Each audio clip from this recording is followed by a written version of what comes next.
Welcome into another episode of Behind the Catch Fence. I'm your host, David Hoffman. We are officially, there's no A in officially.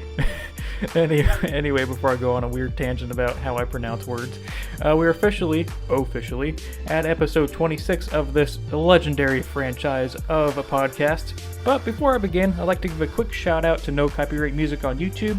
They're the ones creating the music that I'm playing. It's obviously no copyright music, so it's free. I'd like to thank you guys for that. With me being a broke college student, I'm grateful for you guys. Go subscribe to them, No Copyright Music. Welcome to episode 26. The past couple weeks have been a whirlwind in terms of star power on the show, going back to episode 23, which featured 16-time NHRA Funny Car champion John Force. In episode 24, I spoke with IndyCar Radio's Ryan Marine about the 2021 IndyCar season. Then, last week, I sat down with 2019 Indy 500 winner Simon Pagenaud. If you guys thought that lineup was stacked, well, I'd like to officially say that today's guest might blow your mind even more. The first man to ever win 7 championships in NASCAR history, and the only driver to ever win 200 NASCAR Cup Series races in his career joins the show. That man is none other than the king himself, Richard Petty. You know him by his signature feathered hat and sunglasses, and of course his appearance as Mr. the King in Disney Pixar's Cars movie. Richard and I talk about a number of topics, and any fan of sports can appreciate the success but humble approach that the King has to his NASCAR career. Enough with the intro, let's hear what this royal guest has to say. Sit back, relax, grab your favorite snack, and enjoy this legendary episode with the King, Richard Petty.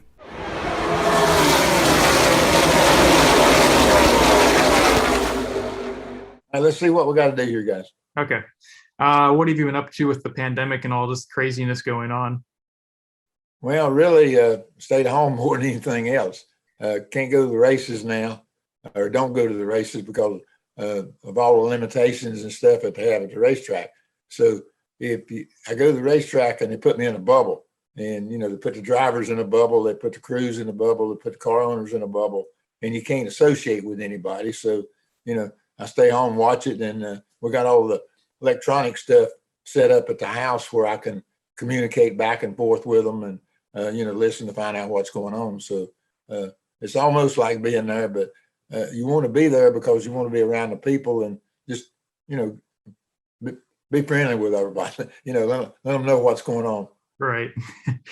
And I always ask all of my guests this: what's a question that you're surprised you haven't been asked before just throughout your entire career? I don't know if there's any question that's never been asked. You got to figure I've been doing this. I've been around racing since for 70 years, ever since NASCAR started. I went to the very first Cup race they had in Charlotte in 1949, and I was like 11 years old. And I've been going ever since, except with the disease deal they got going around now, then that stopped me from going to the tracks. And he mentioned just with being around the sport for so many years, just how has NASCAR evolved as a whole? And I'm sure there have been times where there's been some things that you haven't really liked, but you've had to kind of adapt to. Well, there's different segments of NASCAR. It started out and it was strictly a stock deal, and there wasn't really a very much professional deal. That was 49 and 50, and then people said, okay, we can be racers and make a living out of this. So, then it got a little bit more professional from the drivers and owners and stuff and mechanics. And then the cars started being modified from strictly stock, started putting, bigger motors and bigger wheels and tires and all this kind of stuff. And so it grew. Okay. It's sort of like planting a seed, and the thing kept growing. And, then along in the 50s, late 50s and stuff, the factories got involved. So that took us from really way back, try to advance us to right smart. Then as time progressed, we got sponsorships. People started putting sponsorships in. RJR got in and sponsored the whole circuit. So we went from running 45, 50 races a year back to like 30, 35, something like that. And they're all with bigger races. So then we got TV, and then we started going from that standpoint. It got bigger. with a TV deal, sponsorship and stuff. And then you had then you had business people coming in, billionaires coming in, buying race teams, stuff like that. So the price went up on it. So now we have a full bore race car, and you got computers everywhere. You got more engineers working on the computer than you have mechanics working on the race car. So it's just went into a completely different deal. It's a business now. It's not really a sport from the way it's run from that standpoint.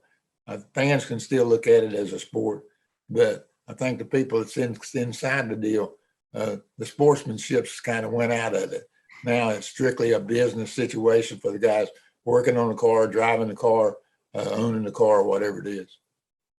And you mentioned it seemed like there was a lot more leniency back in the 60s and 70s in terms of what was legal, I guess, per se. What type of stuff did you guys have? What kind of stuff did you do to kind of try and find a competitive advantage during those times? Well, back in the day, okay, you had the Woods boys, had Leonard Wood, you had Bud Moore, you had Junior Johnson, you had Holman and Moody, you had the Petty crowd, and there was no such thing as a computer or any of that. But the driver come in and said, okay, we need this, we need that. Then the mechanics would try to make it work. And you didn't have all the racing parts that you can just buy now over the counter and put on a race car. And there were a lot of strictly stock parts. So if you broke one, then you improved it and you never broke it again. So that's the reason it went from just stock car to strictly race car.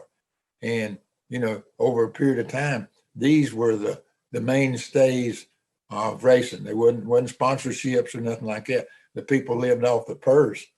And the situation was that everybody had their garages was in their back door. Or, they pushed the tractor out and pushed the race car in, and that's the way everybody done it. So it was all seated the britches deal until the money came in, and then when the money people come in, they pushed that part of it out, and NASCAR had to go along with it in order to try to keep up with the trend of time. We couldn't operate like we did in 1950. You can't do that in 2020. So everything has to change according to what the environment is around. And you mentioned just going up through the years. These days, there's a lot of drivers that are doing all this fitness stuff and just eating right and all this other stuff. Back in the day, just how would you prepare for a weekend or just a season? Well, back in the day, okay, the drivers, they wasn't concerned about eating right, sleeping right, whatever. A lot of them were party people anyway. But nobody did it, so nobody had to do it to keep up with what was going on. But you had the guys worked on the car at the race at home, built the car. They were the pit crew. You didn't have a special pit crew or any of that kind of stuff. So you had a group of people that worked on the car, and they stayed with the car all the way through till you ran a race, and then you brought it home, worked on it again. But the drivers, they were just two or three of them that really worked on their car. You mean like Bobby Allison? I worked on mine a little bit. When Junior was running, he was working on his. And most of the time, these guys just came in, drove the car, and went home. And so it's just a different world, man. You can't even. It's not like comparing apples and apples. It's apples and grapefruit. You know what I mean? It's changed that much. And just as the competition continued to ramp up throughout the years, having to drive against guys like Dale Earnhardt, Bobby Allison, Cale Yarborough, how did you stay on top of the competition to try and stay ahead of them? Well, sometimes you didn't. We done pretty good. We was down here in Level Cross, North Carolina. Nobody around, all the deal. Had crew chief Dale Inman, who'd been with me all the years. Had my brother Maurice. He was building the engines. We done everything. We built the cars here. We done the whole thing. We didn't go outside and do a lot of stuff. bring stuff in. We made our own stuff right here. And so from that standpoint, we were as competitive as what these guys was because they was working in their backyard too. So they didn't have the millions of dollars behind them to do the electronic deals. And that was before all that happened. So basically everybody was playing out of the same book, and you had the book and then you looked at the book and said, well, this is not cheating, but it's kind of pushing the envelope, you know what I mean? And then sometimes you'd push it a little bit too far, but NASCAR now, under their rules and regulations, there's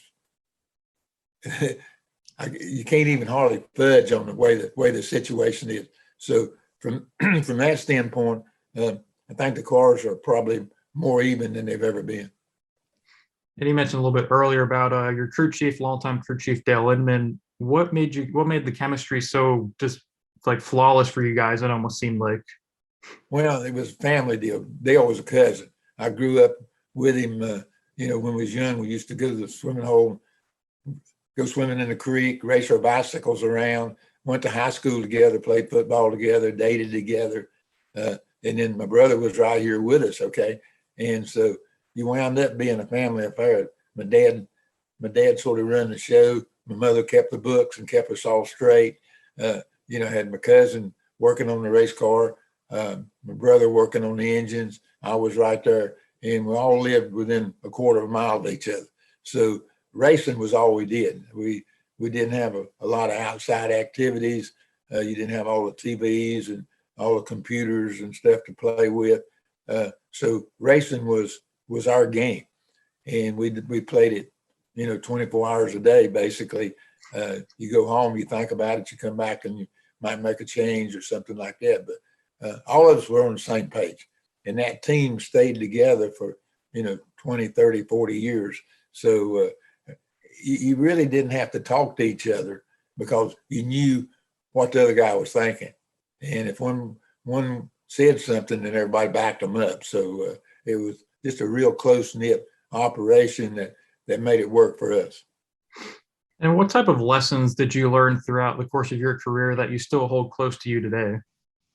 There's a bunch of them according to what kind of situation you're talking about. Is that life? Is that racing or whatever?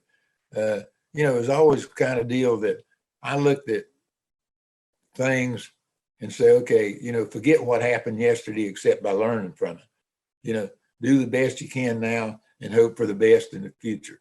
So the basic deal is, trying to do better than what you've been doing. And on the other hand, if you treat people right, then in the long run, the majority of people will treat you right, and then you'll come out on top, and the people you work with will come out on top. I'm going to have to write those down on my wall or something now. Those are great quotes. But I've always loved the 1970 Superbird with the big wing on the back. Were those any different from just a regular stock car at the time? Did they handle any better or worse? Oh, yeah. It was the first time they really went into aerodynamics. You know what I mean? And the way they had the wing and the spoilers and stuff on the rear of the car, it was almost impossible to spin the car out because you get plumb sideways, and then that wing and stuff would catch it and bring it back. And the big deal is the car was designed to go straight. And the big trouble we had was turning the thing, getting the thing to turn when you got to the end of the straightaway. But it was just a super race car, and it was just good on super speedways. It was so big a car, you couldn't run it on a half mile, or, a lot of times it'd be close when you run mile tracks because they were small. And so the super speedways, Daytona, Talladega, Charlotte, they were the car to beat, whether it was a Plymouth Superbird or a Dodge Daytona. The wing cars, they had it over everybody. They at that time, and Chrysler was just the head of the deal. They had the big Hemi in the engine, so as far as the engine's concerned. So they really outclassed the field. And just where would you say the 70 Superbird ranks on your favorite cars to race? Would you say that was one of your favorites, or was there a different one? Well, it's hard to say. We've been fortunate. I guess we drove every kind of car except a Studebaker and a Volkswagen, and was fortunate enough to win races with all of them. And the Superbird, like I say, was a super race car, but it was not a good race car for all kinds of racetracks. Probably the 72, 73, 4 Dodge was probably the best overall race car. It was good on short tracks. It was good on super speedways, good road course. And we ran it 4 or 5 years, so we really got to know the car. And so we really liked that car. But then you go back to 67, you won 27 races with the same race car. I mean, and you can't throw that one out, So it's really hard to say. Different segments of my career was whatever car I was in. To me, that was the best car for that particular time. And you mentioned the 27 races that you won. I believe you had 27 wins in a season. How that's unfathomable these days. Just what went into like a season like that where you win 27 out of 40 something races? I think all the stars lined up. Okay, it wasn't. I don't think we was doing anything different. You know what I mean? I mean, we won 10 races in a row. You're lucky to run 10 races and not have trouble.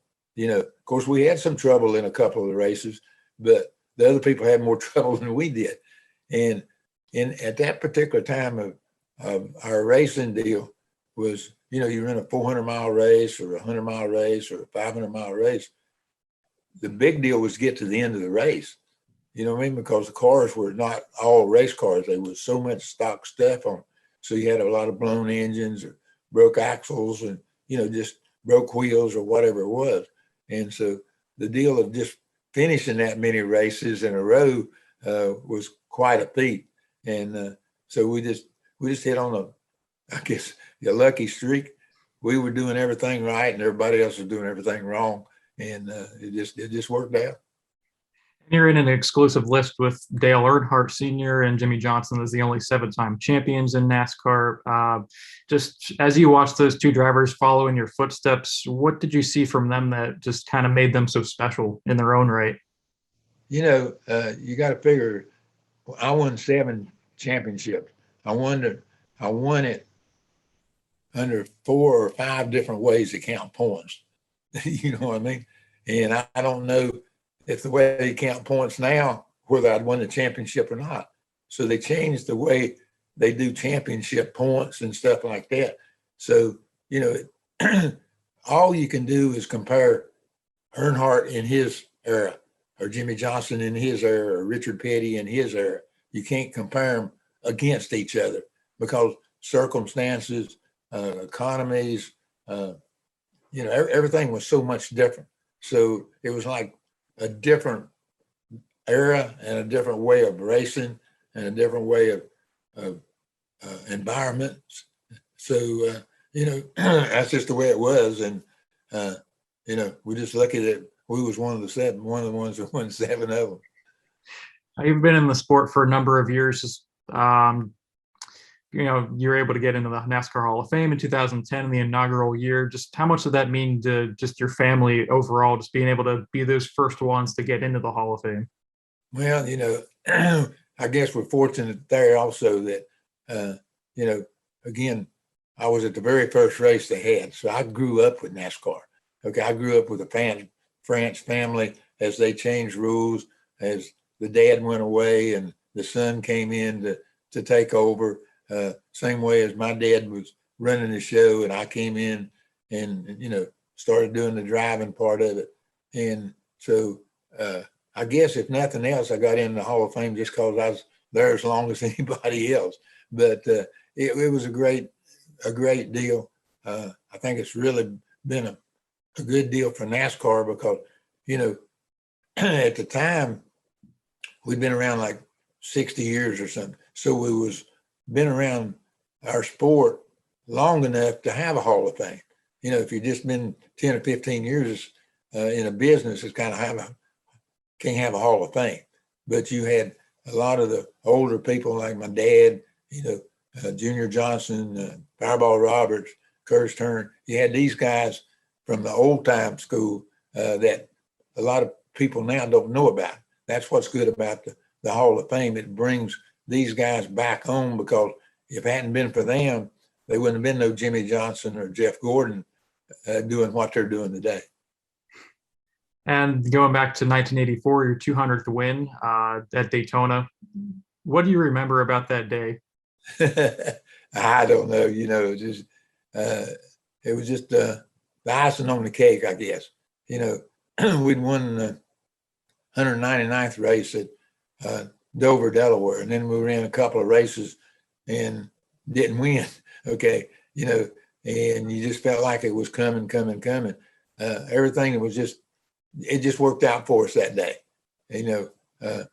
Kill, we kind of called Kill kind of sleeping. He knew he had the best car. He just waited too long to do his deal, but he can see that after the fact. But we were just fortunate enough that the car ran good. We got by with some squeaking things on the car to be able to race with Kill.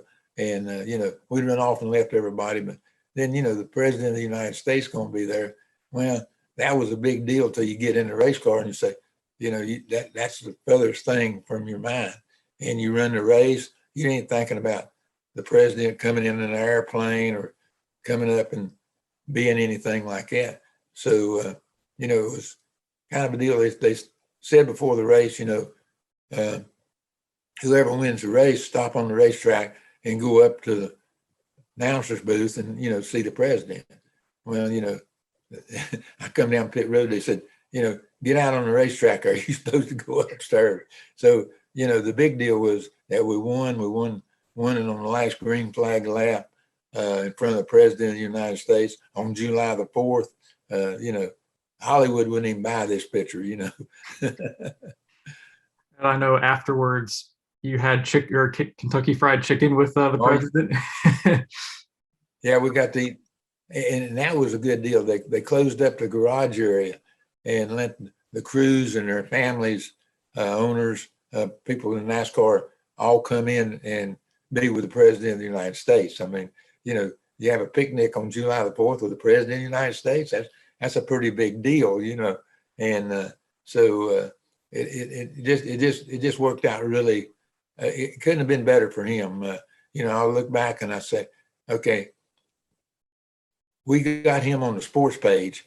He got us on the front page. So, it was a good day for both of us, or the whole country, I hope. It was a pretty good swap overall, and it can't get any more American than Kentucky Fried Chicken, NASCAR, and the president. So you got it. Win. Yeah. What's been the most fulfilling and rewarding part of your career? Do what now?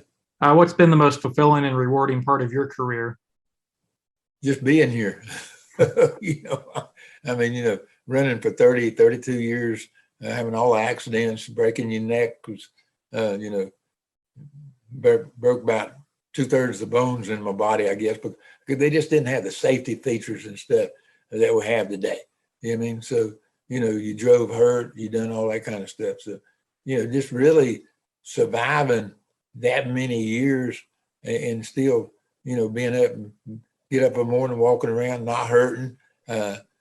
Everything still works. Can't hear too good. Can't see too good like I used to. But other than that, everything's is going along. So fairly good health. And so I guess you just thank the good Lord that He brought you through all this stuff, and you're still here, baby, being able to talk to people.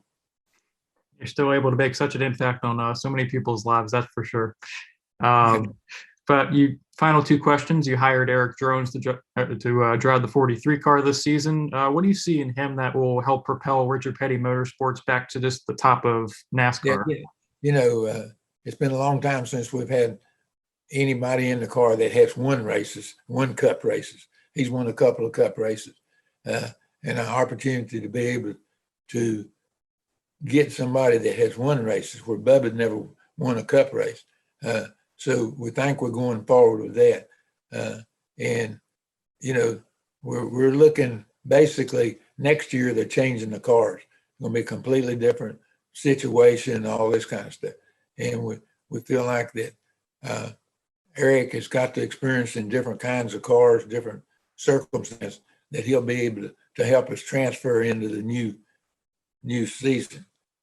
Hopefully he can do good this year. We feel like our car is better than what we've been doing this year or this past year, but you never know. So he's going to be able to tell us, and he's looking at it because he's been in some winning cars, so he can come and help us, make the car a little bit better. Then maybe from that standpoint, we can learn from him. Then he can learn from us of different things that we're doing. So the combination we think will work out. It's going to take a little while for the crew chief and him to get together and understand, when the car's loose, how loose is loose or how bad it's pushing, what do they need to do to the car. So far, it's worked out pretty good. We've had a couple of good races, a couple of bad races, but, it's one of those deals where, we just run 5 races in the season. So we got plenty of room to improve, and we got plenty of time to improve also. He's definitely been trending in the right direction, that's for sure. And final question. You were able to play the King in the Cars movie back in 2006. What was that whole experience like? Well, basically, there's more people know me from the Cars movie than to do all the races I ever won. And what's been good about it is that you've picked up kids from 2 years old, 4 years old, 10 years old. They don't know Richard Petty, but they know Mr. the King. And, we got a museum here at Level Cross at Petty's Garage. And, the kids will come in, and we got the Superbird and Miss Linda's car sitting in the back. They come in and see that. They just go right by the race cars, trophies. They go back and look at Mr. the King. So, again, there's so many. That's a good way for us to go to the next generation and get them interested in Cup racing. So the movie's been a sideline deal, but I think it's really turned on a lot of the kids that wouldn't normally ever see a Cup race. They don't sit down and watch it. But now their dad or mother or, cousin or something can say, hey, they're doing this in real time, not just in movies. And so I think it's been a big plus for all of us. I know that's always been one of my favorite movies, and it's always cool. That's probably you grew up with it then, right? Oh yeah, definitely. Yeah, it was a lot of fun doing it. We went to California a couple of different times and done the voiceovers and stuff. So we got to know the guys out there that worked on the deal and get to be buddies with them. So they was big race fans. So that's how it really got started. John Lasseter, he was the one that kind of got it up with Pixar. And so, we go to California, he still comes to the races in California. So that made it easier for me to talk to him or him to talk to the racers because he'd been around them some. And he made the perfect choice with the 70 Superbird, that's for sure. Okay. Couldn't have picked a better car to do it with, yeah. Yeah. Well, that's all the questions I have. I appreciate you taking the time, and hopefully you continue to stay healthy. Okay, buddy. Have a good week, okay? You too. Thank you.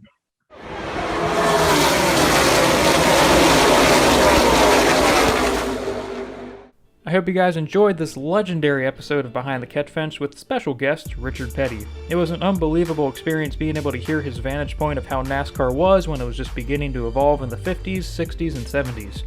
It takes a lot for me to get starstruck, but I'll be honest, guys, I couldn't help but feel a little bit just kind of like, whoa, and just had to pinch myself a little bit when I just saw Petty's stoic, iconic look that showed up on the video call. But needless to say, this will be an experience engraved in my mind for life. I'd like to thank Richard Petty Motorsports Director of Communications, Courtney Weber, and Petty's Executive Assistant, Jody Meeks, for making this all possible. I'd also like to thank Mr. Petty for once again coming onto the podcast. We're just about out of time for today's episode, so look out for more interviews and content over the next couple weeks. Before I go, make sure to follow this podcast on Twitter and Instagram @BehindCatch. Thank you for listening. I'll catch you guys later.